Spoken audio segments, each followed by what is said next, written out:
Apa kabar saudara-saudara? Saudara kelihatan bahagia. Ulang tahun yang kelima masih panjang. Saudara akan ada dalam sebuah perjalanan yang sangat panjang. Dan dalam setiap perjalanan dengan challenge yang baru, saudara akan diperhadapkan dengan keputusan-keputusan yang banyak pula. Dan saya yakin ada satu hal yang saya pikir penting untuk kita bahas bersama. Jadi di ulang tahun ini saya ingin membahas sebuah tema yang saya pikir orang juga udah tahu. Temanya adalah Building the Cultures of Priority. Bagaimana saudara membangun sebuah kultur yang tahu prioritas. Itu ternyata nggak terjadi begitu saja.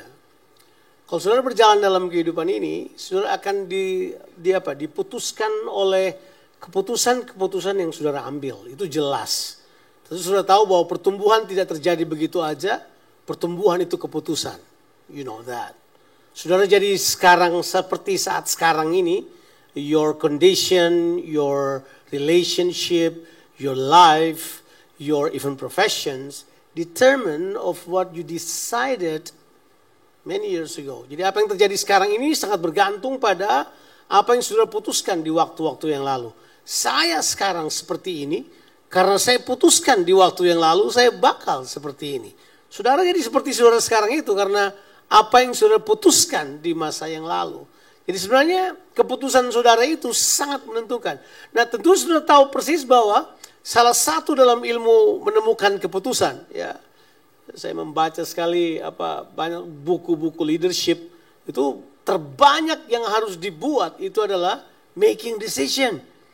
Dan membuat keputusan itu sangat bergantung pada pengetahuan kita tentang apa yang prioritas dan apa yang tidak prioritas. Kita bahkan dapat bisa membedakan mana yang cuma urgency, mana yang priority, mana yang bahkan tidak perlu diomongkan. Kira-kira begitu loh. Jadi kalau kita tahu hal tersebut, then kita akan mudah sekali membuat keputusan. As long as we grown up, kita kemudian paham bahwa keputusan kita berubah dari waktu ke waktu. Betul kan? Waktu saudara umur 10 tahun, keputusan saudara itu berbeda dengan waktu saudara berumur 20 tahun. Waktu saudara berumur 20 tahun, keputusan saudara berbeda dengan waktu saudara berumur 30 tahun. Nah, di sini beberapa orang udah tidak bisa ngomong lagi, karena ini di bawah 30 tahun kan. Sebab nanti waktu saudara berumur 40 tahun, keputusan saudara berbeda banget dengan waktu saudara berumur 30 tahun. Sebab apa? Waktu-waktu berubah, keputusan kita juga bisa berubah. We change as life goes on. Kita berubah kan? Dan waktu kita berubah, priority kita juga ikut berubah. Tapi ada satu hal yang kita perlu paham tentang kehidupan iman kita.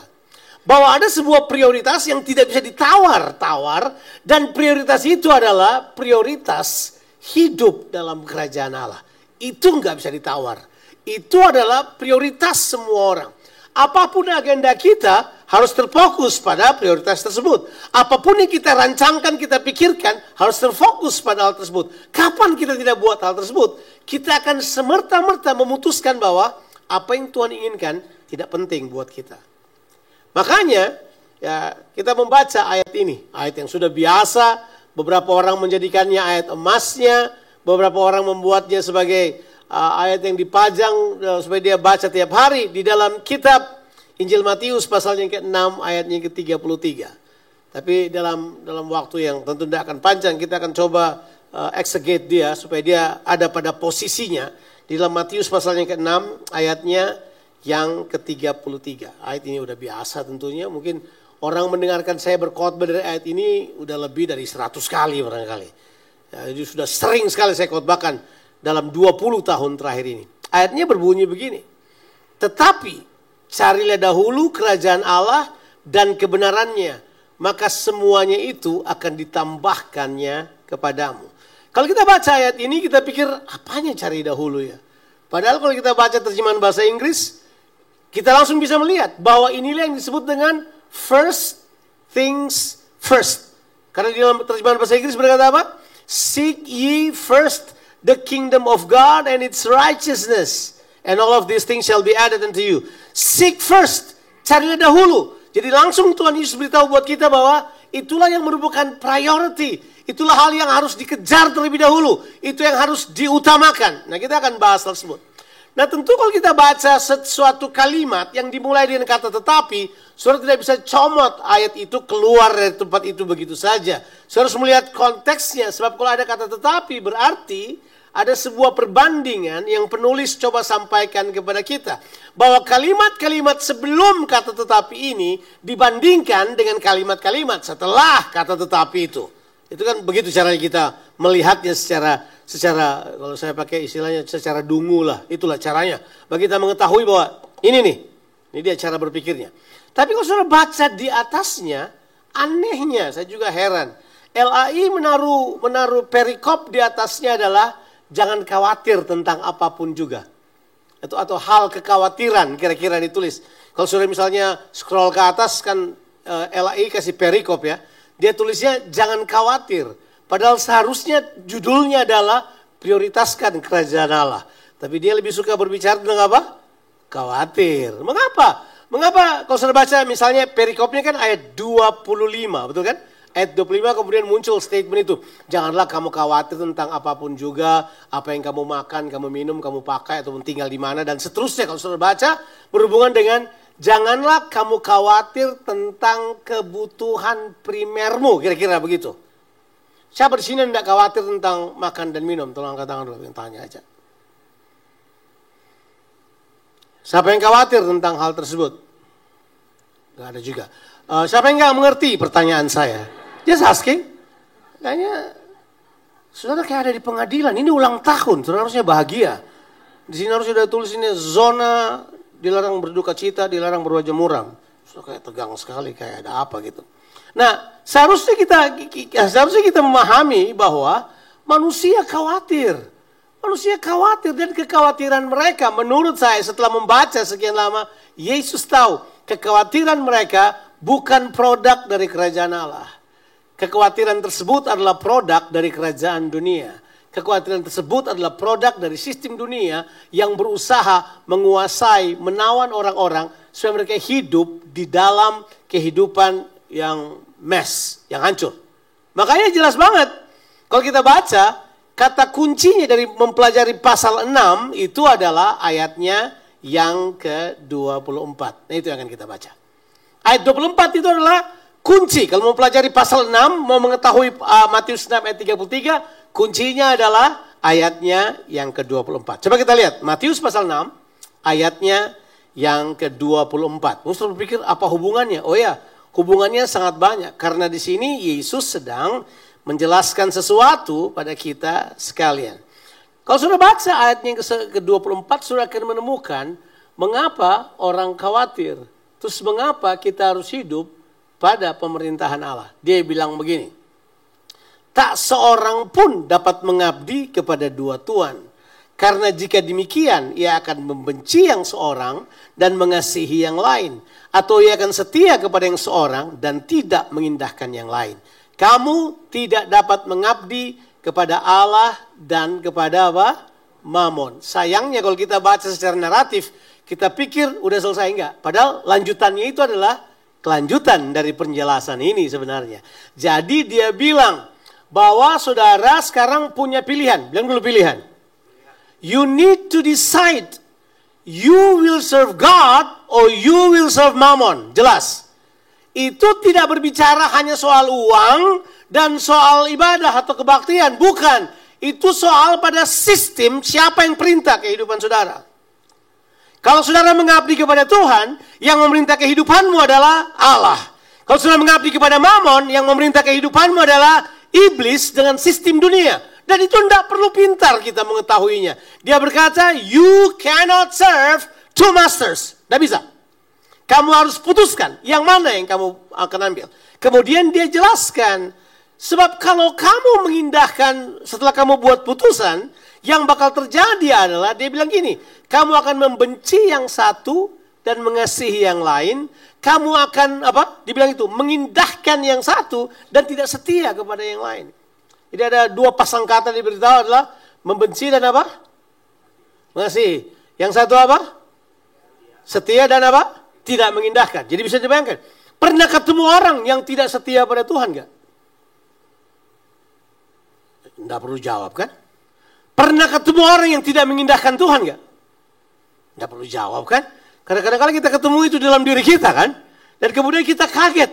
Why that we do this? Kita mengaku kita anak Tuhan, kita mengaku kita orang percaya, kita berkata bahwa Tuhan adalah junjungan kita, Dia raja kita mengabdi kepadanya. But at the end of the day, seluruh kehidupan kita tidaklah menunjukkan hal tersebut. Kita akhiri kehidupan kita dengan lebih banyak mengejar uang daripada mengejar Tuhan, lebih banyak mencari kesenangan duniawi daripada mencari kehendak Tuhan. Yang terjadi adalah sebenarnya hidup kita adalah kita sedang mengabdi kepada Mamon. Dan kita pikir itu biasa. Enggak. Itu bentuk penawanan, Pak. Itu bentuk perbudakan. Sebab kata yang dipakai adalah mengabdi. Bilang dulu mengabdi. Mengabdi itu bentuk apa? Bentuk perhambaan. Itu bentuk bahwa kamu menundukkan diri pada otoritas yang ada di atas saudara. Jadi begitu kamu mengabdi pada Mamon, dan langsung kekuatan dunia yang menguasai kamu. Di dalam dunia yang ada hanyalah kekhawatiran.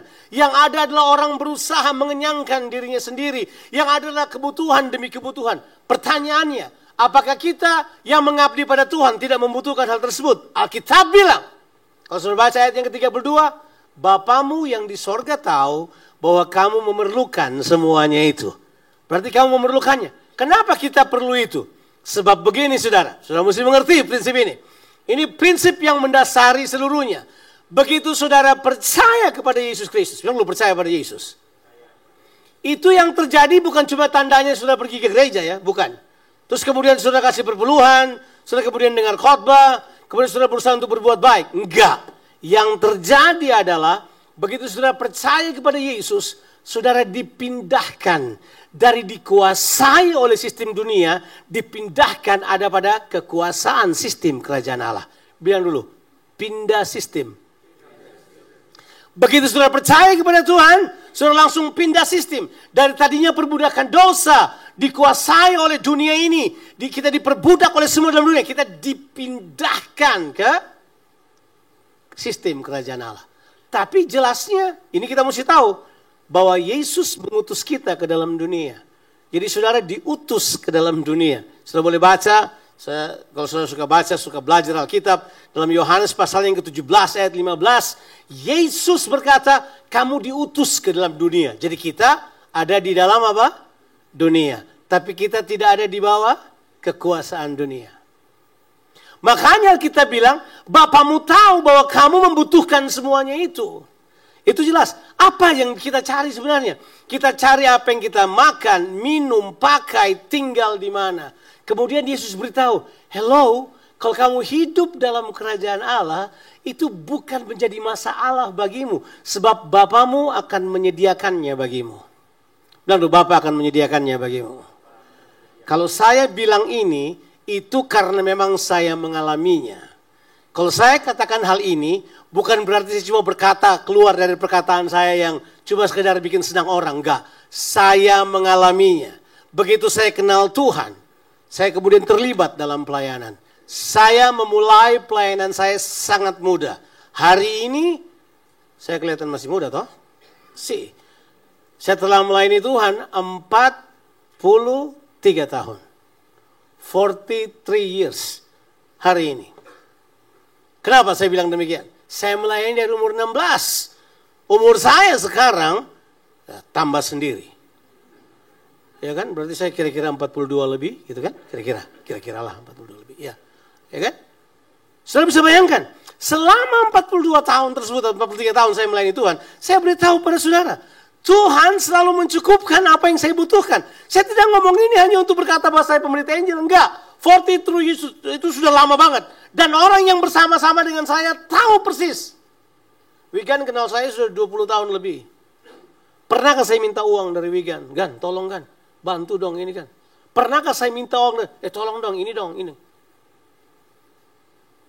Gak pernah. Mungkin belum pernah. Tapi gak pernah sih sampai sejauh ini. Belum pernah. Saya ketemu dengan orang-orang yang banyak uangnya, yang kaya. I never ask for money, never. Tanya aja sama mereka. Kalau presenter berkata, boleh minta duit nggak? Enggak. Apakah itu untuk pekerjaan Tuhan, untuk kehidupan pribadi saya, untuk keluarga saya? Never at once. Why never? Karena saya mengenal prinsip ini dari pertama. Bahwa Tuhan mencukupkan.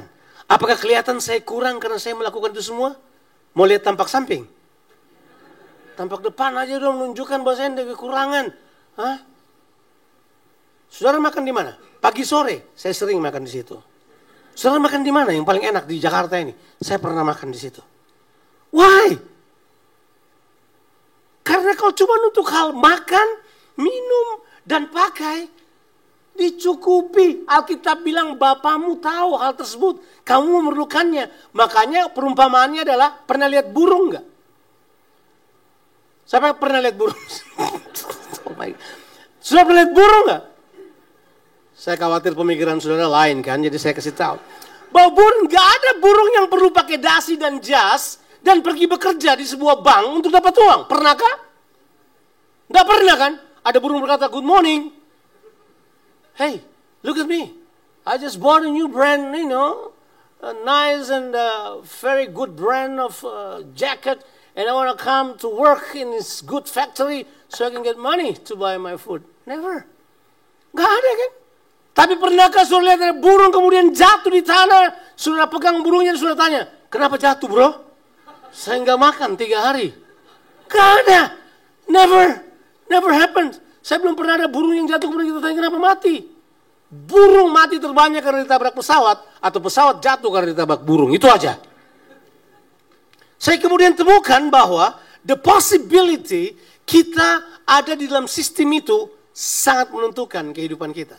Makanya orang suka bertanya, ini kan orang suka tanya, gimana sih kita menang dalam kehidupan ini?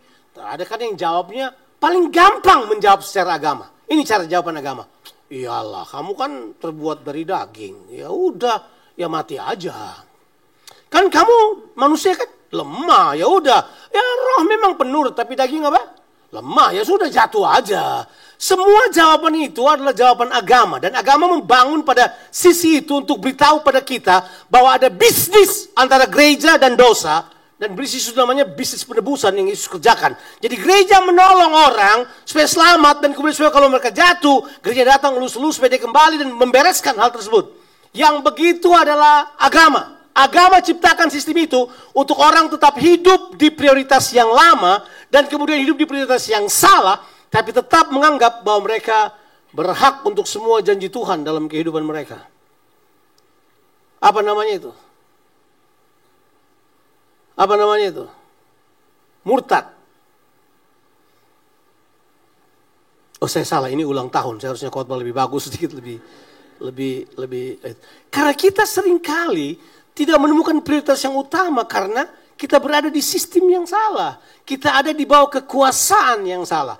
Makanya kita perlu set up prioritas. Yesus bilang gini, gini. Tuhan tahu bahwa kamu memerlukannya. Tuhan tahu. Dan haleluya saya tahu ini juga 40 tahun yang lalu. Saya tahunya itu caranya menyedihkan sekali. Saya masuk sebuah sekolah teologi. Di sekolah teologi itu kita diajar hidup oleh iman. Bayangkan saya masuk berat badan saya 49. Jadi saya beritahu pada saudara, saya pernah kurus. Itu pernah. Baru kurang lebih sekitar 6 bulan. Karena itu di daerah Tawangmangu dingin. Di daerah dingin, kalau kamu dari Makassar pergi ke daerah dingin kayak gitu. Nafsu makan saudara naik 400%. Jadi dalam waktu 5 bulan berat badan saya berubah dari 49 menjadi 56. Saya naik 7 kilo. Jadi semua baju saya, semua celana saya rusak. Baju tertolong, tapi kalau celana kan enggak. Resletengnya enggak bisa dikancing lagi. Jadi celana saya tinggal 1. Dan baju saya ya terpaksa dipakai. Yang udah begini-begini gitu kan. Udah gini modelnya. Saya pakai aja. Sampai satu kali saya menjadi malu karena zaman dahulu sekolah teologi yang dulu tuh masih disuruh menghafal ayat di depan. Sekarang sudah nggak ada kan. Orang tidak perlu hafal ayat. Sekolah teologi yang dulu hafal ayat, Pak. Jadi kita harus maju ke depan, hafal ayat. Jadi kita harus menghafal ayat. Jadi saya maju ke depan, bayangkan. Dan yang lihat pengajarnya berkata gini, kamu adalah murid yang paling miskin di kelas. Karena sepatumu sudah kayak buaya. Saya juga baru sadar, oh iya. Saya sadar bahwa sepatu saya seperti itu. Hari itu saya merasa dipermalukan sekali. Jadilah saya berdoa secara sendiri. Nah, saya berdoa dari dulu, saya tidak berdoa seperti orang itu masuk terus kemudian doa berlutut, enggak. Saya jalan-jalan sambil berdoa dari dulu, udah. Kalau orang tanya mengapa, saya juga tidak tahu kenapa. Ya udah, itu jadi kesukaan saya. Sementara saya jalan-jalan berdoa, saya berkata pada Tuhan, ternyata ikut Tuhan enggak menyenangkan ya. Susahnya kayak begini. Untuk pakai sepatu yang normal aja enggak bisa, celana tinggal satu. Jadi karena celana tinggal satu dan rosetengnya jebol, saya kalau zaman dahulu, sekali lagi, sekolah Alkitab itu kalau pergi ke kebaktian atau chapel harus pakai dasi. Jadi baju saya di luar tapi pakai dasi. Kenapa? Saya bilang model baru. Padahal enggak, tutupin resletingnya jebol. All day seperti itu. Sampai saya berpikir ayat ini. Ditolong oleh sebuah lagu yang diciptakan oleh seorang teman saya namanya Freddy Mofu yang berjudul Bunga dan Kita. Adakah manusia berpakaian seindah bunga? Bunga yang hidup sejenak diperhatikan Allah begitu rupa. Apalagi kita yang diciptakan menurut gambarnya. Saya hari itu sudah pengen berkata kepada orang yang utus saya berkata, saya mau pulang. Ngapain saya di sini? Saya dari SMP sudah cari duit sendiri. Ya orang Ambon bisa nyanyi sedikit, nyanyi di pub dapat duit, bisa lah untuk beli Jisamsu 1 pak, bisa minum bir 1 botol dan makan mie goreng. Tiap malam kita bisa buat itu, it's easy. Easy money untuk orang yang bisa main musik. Saya bisa buat itu. Tapi saya kemudian sadar, no, this is not a turning back thing. Kemudian Tuhan berkata kepada saya sebuah kata. Kalau saya mati, kamu juga ikut mati. Kan gak ada firman Tuhannya itu. Ada gak ayatnya itu? Tapi itu muncul di telinga saya. If your God is dead, then you will be dead also. Besoknya. Gak lama-lama, besoknya teman saya yang paling kikir di kamar memberikan celananya pada saya. Teman saya itu kikir banget, sampai sekarang saya masih ingat si kikir itu sampai sekarang. Kikir banget. Dia mau makan semua orang yang punya makanan tapi tidak perlu bagi makanannya. Itu kikir, Pak, kikir. Itu dari kerajaan neraka memang kikir itu. Mungkin dia bakal kaya. That is not right. Hari itu dia dikirimkan celana oleh pendetanya. Waktu dia pakai, celananya kependekan. Dan yang pendek di kamar cuman saya. Saudara bisa bayangkan, kebetulankah itu? Allah mencukupkannya. Celana beres. Saya kemudian masuk dalam kelas, tiba-tiba bendahara sekolah berkata, saya sudah terlambat bayar uang sekolah, sudah 6 bulan. Itu harusnya kerja bakti atau dikirim keluar kan. Dia berkata begini, Jonathan, ada orang kirim wesel atas namamu. Siapa? Dia tidak mau bilang siapa namanya. Saya bilang, haleluya. Berarti Tuhan. Saya tidak perlu berhutang pada siapapun. Sampai saya tamat, saya tidak pernah tahu siapa orangnya. Itu dia kirim uang sekolah buat saya. Sampai saya tamat, plus uang buku. Jadi hari itu, saya jadi bos. Langsung saya belanjain teman-teman saya. Saya belikan mereka mie ayam. Saya belikan mereka Indomie. Kita kemudian makan bersama. Dulu Indomie belum ada. Adanya Super Mie. Ya, itu yang betul. Ya. Indomie belum ada pada waktu itu. Itu tahun 85, 84, 85. Indomie belum ada. Udah enggak usah pura-pura ingat. Memang sudah enggak tahu Indomie baru tahun 2000-an. Kalau saya perhatikan baik-baik, dari mana saya dapat itu semuanya? Dari Tuhan. And since that time, seluruh pandangan saya berubah. My eyes open and I said, must be something bigger dan cuma tunggu uang datang pada kita atau tunggu untuk jawaban dalam kehidupan kita. Kemudian apa yang saya temukan? Yang saya temukan adalah saya mulai menemukan yang namanya kehendak Allah. Bagaimana saya menemukan hal tersebut?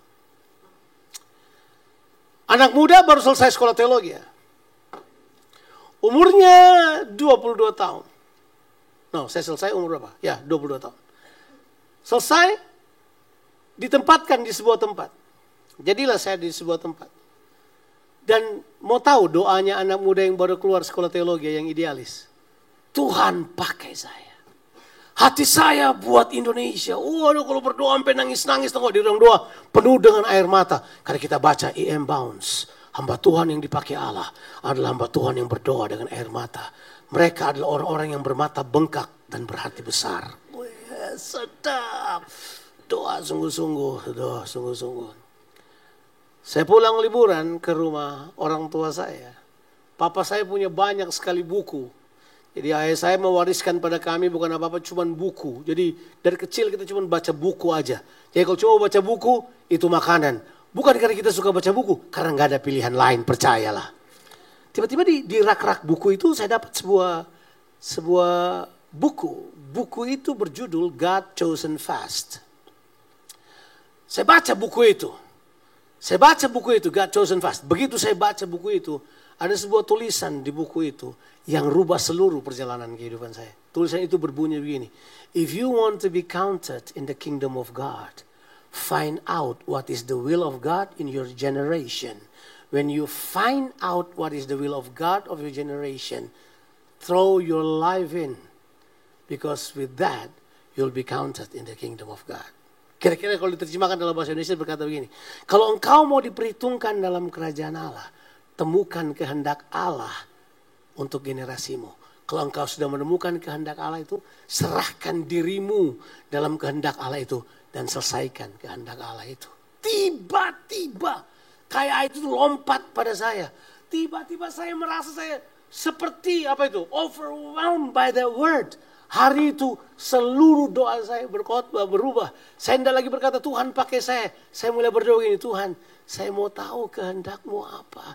Saya mau yang Tuhan mau apa. Kehendak Tuhan jadi lebih penting dari semua mimpi-mimpi saya.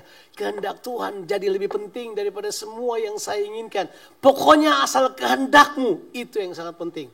Saya di sekolah karena di sekolah teologi disebabkan karena saya tidak bayar uang sekolah, saya tidak boleh keluar kan, mesti tinggal di sekolah dan kerja bakti. Jadi pekerjaan saya habis kerja bakti adalah bikin khotbah. By the time saya keluar dari sekolah Alkitab, saya punya 250 khotbah yang siap dikhotbahkan, bayangkan. Tapi tahu nggak, begitu saya dengar perkataan itu, bahwa kehendak Allah lebih penting, semua catatan khotbah saya singkirkan. Kalau saya mau pergi berkhotbah, yang saya tanya, Tuhan, apa kehendak-Mu buat gereja ini? Kalau saya mau pelayan di sebuah tempat, saya nggak tanya, saya mesti khotbah apa yang bagus. Saya akan tanya, Tuhan, apa yang menjadi kehendak-Mu buat gereja ini? Kalau saya diskusi sama orang, saya nggak tanya, kamu perlu apa untuk saya doakan? Saya akan tanya pada Tuhan, Tuhan, apa yang orang ini butuhkan? Saya kemudian mulai fokusnya berubah. Saya mulai berfokus pada apa? Kehendak Allah. Dan sedikit yang saya ketahui, kebenaran itu menyingkapkan kepada saya apa yang kita kenal sekarang sebagai kebenaran kerajaan. Sebab kehendak Allah dan kerajaan Allah selalu berjalan bersama, betul kan? Yesus berkata, datanglah kerajaan-Mu, jadilah kehendak-Mu. Jadi di mana ada kerajaan Allah, di situ ada apa? Kehendak Allah. Berarti waktu Yesus berkata begini, hey, seluruh dunia dengan sistemnya menawarkan kebutuhan bagimu. Tapi Tuhan menawarkan kehendak Allah bagimu. Apa yang menjadi prioritasmu sekarang? Apa yang menjadi prioritasmu? Sebab waktu dia berkata begini, apa yang kamu, semua yang dicari bangsa-bangsa yang tidak mengenal Allah itu, Bapa tahu bahwa kamu memerlukan semuanya itu. Tetapi kamu, carilah dahulu kerajaan Allah dan kebenarannya. Makanya prioritas kita harusnya adalah apa? Kerajaan Allah dan kehendaknya, bukan yang lain. Kerajaan Allah dan kebenarannya, bukan yang lain. Bukan pelayanan yang bagus, bukan apa yang bagus. Itu semua oke lah, baik, tapi bukan prioritas. Yang jadi prioritas adalah apa yang menjadi kehendak Allah. Kalau ini kita jadikan budaya, cara hidup kita berbeda. Saya kasih contoh pada saudara.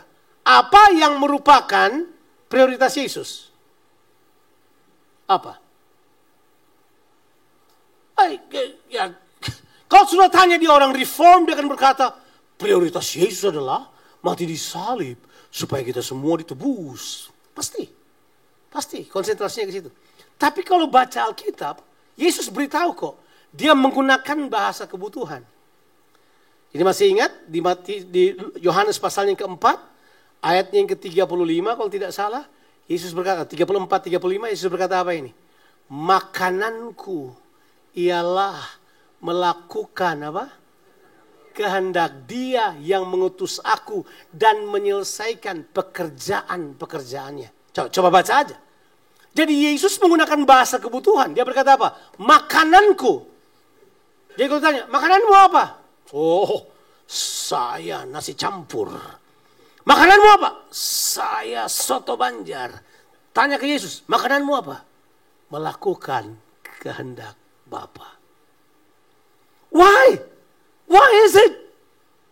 Because that is his priority. Itu merupakan prioritasnya. Buat dia yang lain gak penting. Tawaran dunia gak penting buat dia. Tawaran jabatan gak penting buat dia. Mau diangkat jadi raja, dia menolaknya. Mau diangkat jadi pemimpin, dia menolaknya. Mau disebut sebagai seorang yang akan membela bangsa Israel, dia menolaknya. Dia adalah pribadi yang berkata begini. Yang terpenting adalah kehendak Allah. Makanya waktu dia berkata begini, prioritasmu sebenarnya apa? Kehendak Allah. Nah, orang tanya pada saya, itu kan kita sudah tahu. Tapi kan masalahnya pengetahuan belum tentu menjadi budaya. Belum enggak? Pengetahuan apa? Belum tentu menjadi budaya.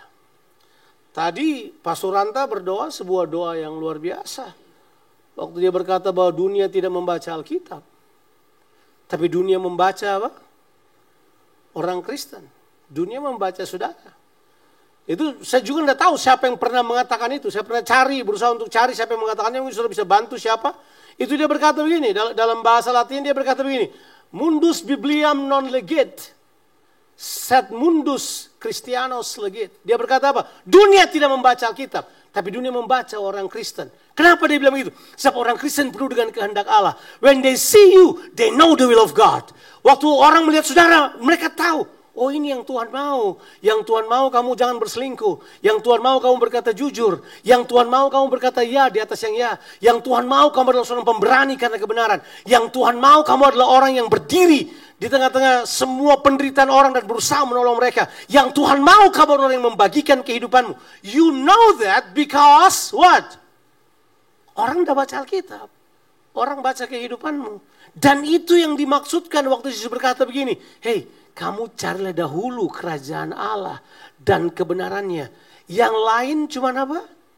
Ditambahkan kepadamu. Ini mungkin kali ketiga saya beritahukan pada saudara. Tahu artinya yang lain ditambahkan kepadamu. Kata yang lain itu adalah apa? Kebutuhan yang tadi. Apa yang kamu makan, minum, pakai dan tinggal di mana itu cuma ditambahkan. Tahu kata ditambahkan itu artinya apa? Bonus. Tahu bonus kan? Beli rumah dapat payung. Beli mobil dapat gelas. Beli komputer dapat pensil. Beli real estate dapat topi. Saudara mau yang mana? Kita karena salah prioritas, kita konsentrasikan semua kekuatan kita dan seluruh kehidupan kita pada hal-hal yang tidak prioritas menurut Tuhan. Oke, saya pertimbangkan dulu waktu saya. Oke, saya masih punya 15 menit. Saya masih bagus lah ya. Masih oke lah. Sekarang kita baca ayat ini yuk. 1 Petrus pasalnya yang keempat. Saya berusaha untuk memberikan pada saudara sebuah pemahaman. Bahwa saudara harus berpindah. Dan berpindah itu akan kelihatan pada cara pikir saudara. Makanya kalau saudara bertobat, tolong jangan bertobat agamawi. Semua agama menawarkan pertobatan, betul gak? Agama lain suruh kita taubat. Agama lain suruh kita apalah. Yesus juga suruh kita bertobat. Tapi pertobatan yang Yesus Kristus ajarkan buat kita, bukan pertobatan yang biasa. Dia menawarkan pertobatan kerajaan. Karena dia berkata begini, bertobatlah sebab kerajaan Allah sudah dekat. Tapi kita ajar pada orang, bertobatlah sebab kalau kamu tidak bertobat, kamu tidak masuk surga. Kan begitu pengajaran kita. Padahal Yesus ajarkan adalah bertobatlah supaya apa? Kamu dapat memahami kerajaan Allah yang bakal datang kepadamu. Kamu dapat memahami bagaimana hidup di dalamnya. Sebab pertobatan tidak ada hubungannya dengan cuma sekedar berubah kelakuan. Orang bisa berubah kelakuan. Di tengah-tengah dunia yang semakin canggih secara robotik, secara programming, orang bisa membuat apa yang disebut dengan human behavior. Bisa. Human behavior apa itu di otak-atik itu bisa. Tapi ini yang makin tidak bisa buat. Karakter yang muncul karena Tuhan berdiam dalam saudara itu tidak bisa dibuat-buat. Itu real. Itu ada. Itu asli. Itu yang ingin dibaca oleh semua orang. Yuk mari kita baca yuk. Saya harus menggunakan cara membaca yang naratif. Kita baca langsung ayat 2 terlebih dahulu. Nanti belakangan baru kita baca ayat 1. Boleh nggak? Coba kita baca ayat 2 dulu. Sebab kata yang dipakai di situ adalah supaya. Bilang dulu supaya. Supaya itu apa? Supaya menunjukkan tujuan ya. Ada next step, supaya. Saya buat ini supaya ini. Coba kita baca supayanya terlebih dahulu. Jadi dia bilang, supaya ini prioritas. Coba kita lihat ayat yang kedua. Supaya waktu yang sisa, jangan kamu apa? Pergunakan menurut keinginan manusia. Tetapi menurut apa? Oke, supaya waktu yang sisa. Jadi memang prioritas itu berurusan dengan waktu loh. Jadi bagaimana saudara menghitung waktu saudara? Saudara mau santai sekarang? Saya beritahu pada saudara, please don't. Dengan Tuhan jangan santai-santai lagi, enggak. Cari dia sungguh-sungguh, temukan dia, cari kehendaknya, itu penting. Jadi dia berkata gini, supaya waktu yang sisa jangan kamu pergunakan menurut keinginan manusia, tetapi menurut kehendak Allah. Ini kan supayanya, berarti ini tujuannya kan. Jadi bagaimana mencapai ini? Nah, kita lihat ayat 1-nya. Ternyata kalau dilihat ayat 1, it's very simple. Ayat 1 it's about you doing something with your mind. Coba kita lihat ayat yang pertama. Jadi, karena Kristus telah menderita penderitaan badani. Bilang dulu penderitaan badani. Bilang penderitaan badani. Kalau saudara hidup dalam sistem kerajaan Allah dan saudara ada di dunia, itu yang penderitaannya besar sekali. Saudara akan lihat korupsi, saudara akan lihat orang kaya karena curang, saudara akan lihat orang yang kemudian hidupnya lebih enak dari saudara, tapi mereka manipulatif, mereka korupsi dan semuanya. Itu membawa penderitaan buat saudara kan. Penderitaannya sambil berkata gini, kenapa gua nggak ikut ya? Supaya gua nyaman sedikit kan. Itu penderitaan.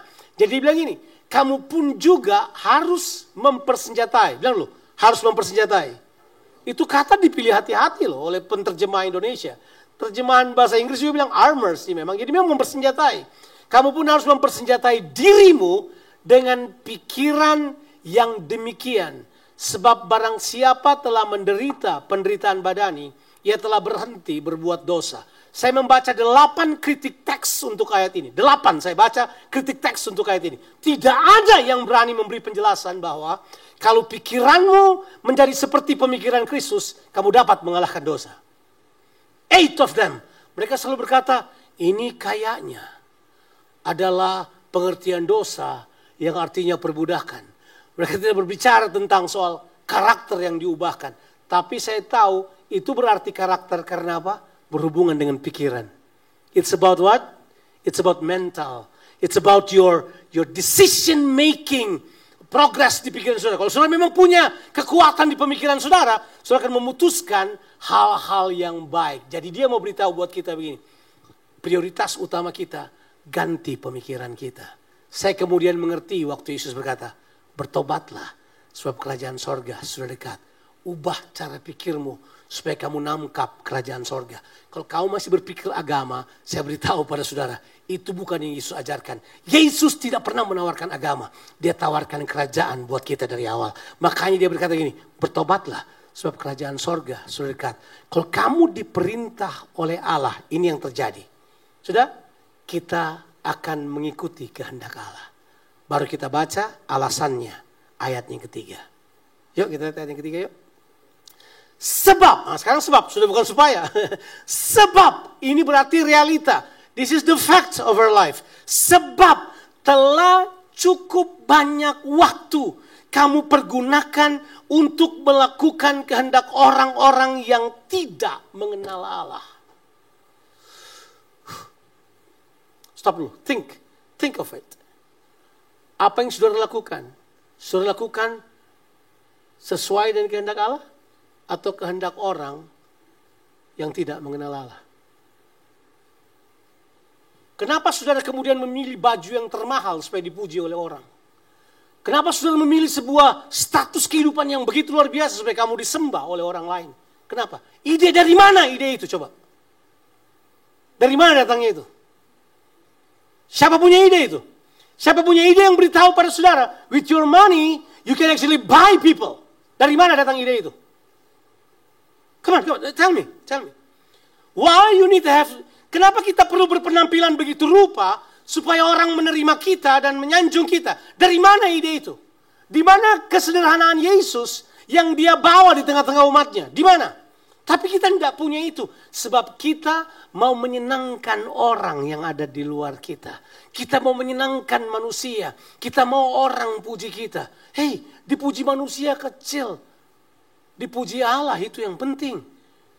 Waktu Tuhan katakan bahwa kamu berkenan itu lebih penting daripada kamu dipuji-puji oleh manusia. Padahal sebenarnya kamu gak ada artinya. Kamu tong kosong, bunyinya nyaring. Kamu cuma berpenampilan. Kamu cuma penuh dengan kepalsuan. Why? Sebab kita melakukan kehendak orang yang tidak mengenal Allah. Waktu saya pertama ikut Pria Sejati yang dibawakan oleh Dr. Edwin Louis Cole, itu lucu banget. Sebab dia mengajarkan sebuah kebenaran yang waktu itu orang Indonesia nggak terlalu paham. Karena itu yang jadi joke orang Amerika. Itu dia berkata begini, kenapa tahu nggak? Zaman sekarang orang dikasih kredit supaya orang mengembangkan sebuah kehidupan yang seperti ini. Ini yang dia bilang. This is what he said. We buy things we don't need to impress people we don't like with the money we don't have. Saya ulang. We buy things we don't need to impress people we don't like or we don't know. To what? With the money we don't have. Think of it. Saya baca itu kemudian saya paham. My God. Itu karena kita menginginkan keinginan yang ditawarkan oleh dunia. Tebak, kapan-kapan sudah baca. Kalau dibilang dunia selalu berhubungan dengan apa? Keinginannya.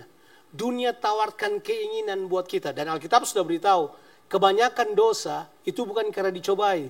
Kebanyakan dosa karena keinginan. Benar kan? You know that? Oke. Saya harus close dengan hal ini.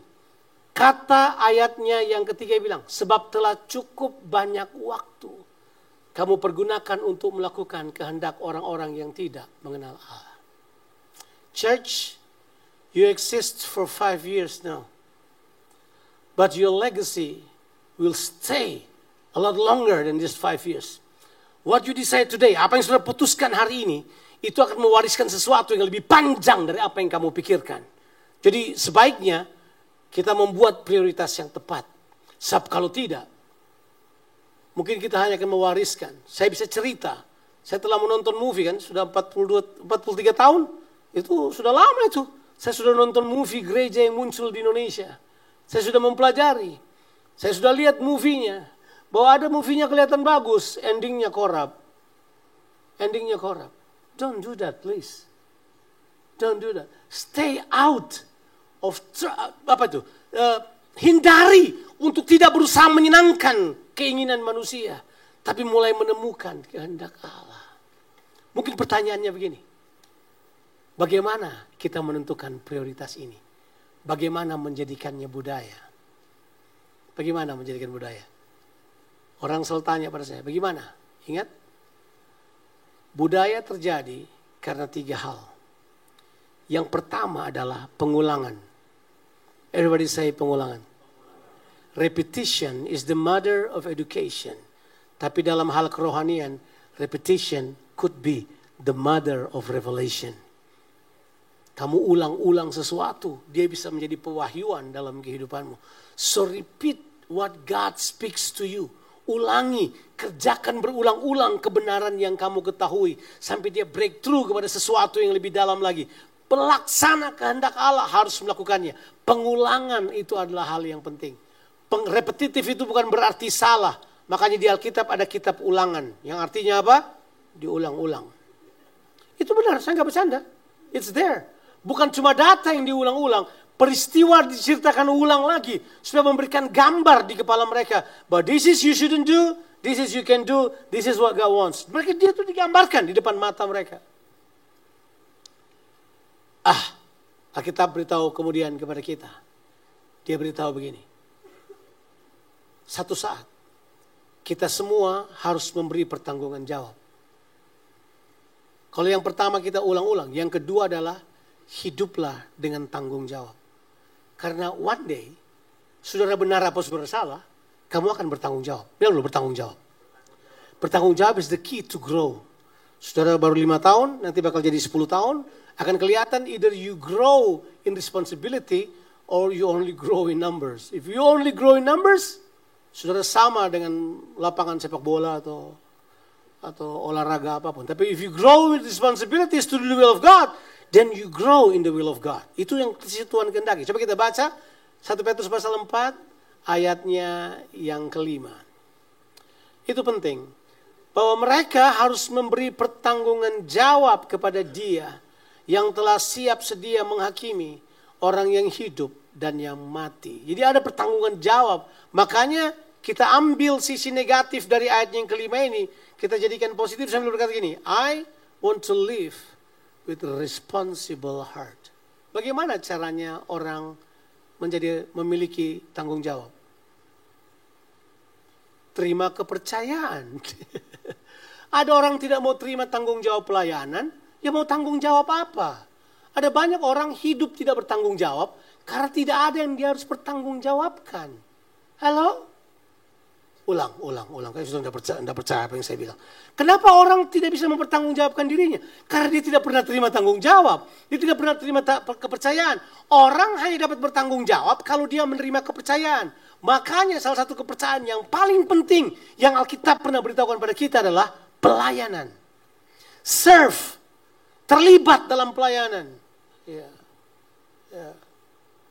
Diskusi-diskusi kita terbanyak berbicara pelayanan. Dan kadang-kala orang suka salah. Kadang-kala mereka pikir pelayanan untuk dapat apa-apa. Enggak. Pelayanan itu untuk mengeluarkan apa-apa. When you serve, you deploy. Different when you employ. Beda. When you serve, you deploy. Saudara mengeluarkan apa yang ada dalam saudara. Yes. Makanya, kalau saudara mau bertanggung jawab, serve. Orang yang mulai serve tanpa pamrih, orang tersebut akan menemukan sebuah tanggung jawab yang berbeda daripada orang yang serve dengan pamrih. Jelas. Kadang-kadang kita ukur pelayanan kita dengan cek, paycheck atau apapun. Enggak, jangan biarkan itu. Sebab you are greater than your paycheck.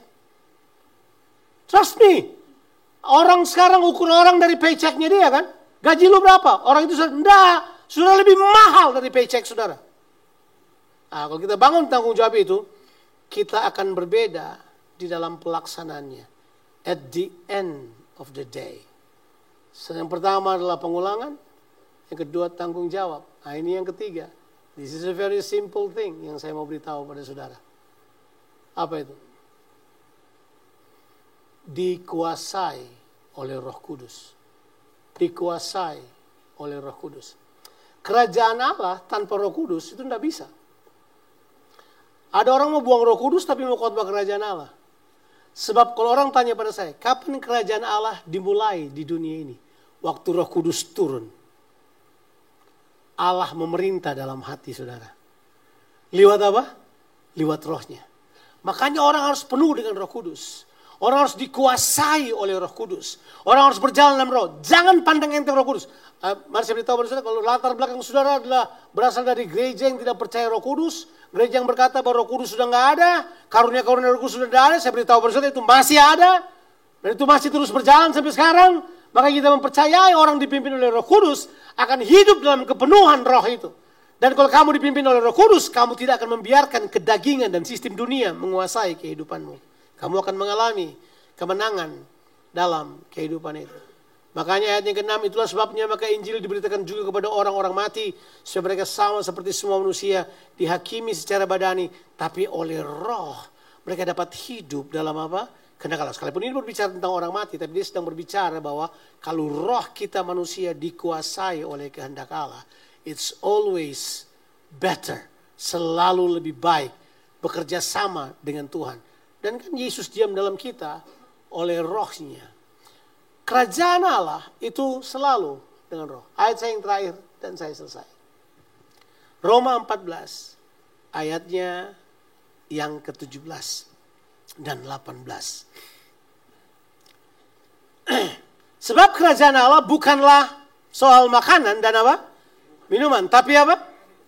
Kebenaran, damai sejahtera dan apa? Sukacita. Nah, kata kuncinya adalah oleh Roh Kudus. Tapi kita suka sibuk dengan kebenaran, damai sejahtera, sukacita. Gitu. Kita berusaha elaborate 3 kata itu. Padahal kata kuncinya adalah oleh Roh Kudus. Jadi bacanya mesti begini. Sebab kerajaan Allah bukan makanan dan minuman, tetapi oleh apa? Kebenaran oleh Roh Kudus. Damai sejahtera oleh Roh Kudus.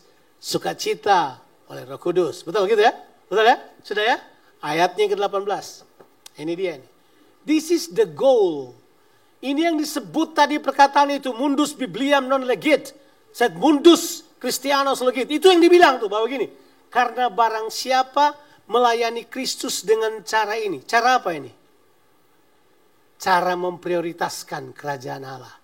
Cara mendahulukan kerajaan Allah. Cara mengizinkan Roh Kudus bekerja dalam kehidupan kita. Mereka adalah apa? Ia akan apa? Berkenan kepada Allah. Dan apa? Dihormati oleh manusia. I don't know about you. Untuk saya, satu saat saya tidak cari pengakuan apa-apa. Saya cuma mau seperti tertulis di Alkitab. Seperti Daud berkenan di mata Tuhan. Saya juga mau. Lalu Jonathan berkenan di mata Tuhan. Saya juga mau itu. That's my passion. Yang lain gak sepenting itu. Itu penting buat saya. Why? Karena berarti saya hidup dalam kerajaan Allah. Saya hidup dipimpin oleh kerajaan Allah. Mengembangkan budaya harus ditolong oleh 3 hal tersebut. Pengulangan, tanggung jawab, and led by the Spirit. Dipimpin oleh Roh Kudus. Saudara akan terkejut di usia yang kelima ini. Saudara akan mengalami terobosan baru di dalam Tuhan. Prioritaskanlah Tuhan. Tuhan Yesus memberkati kita sekalian.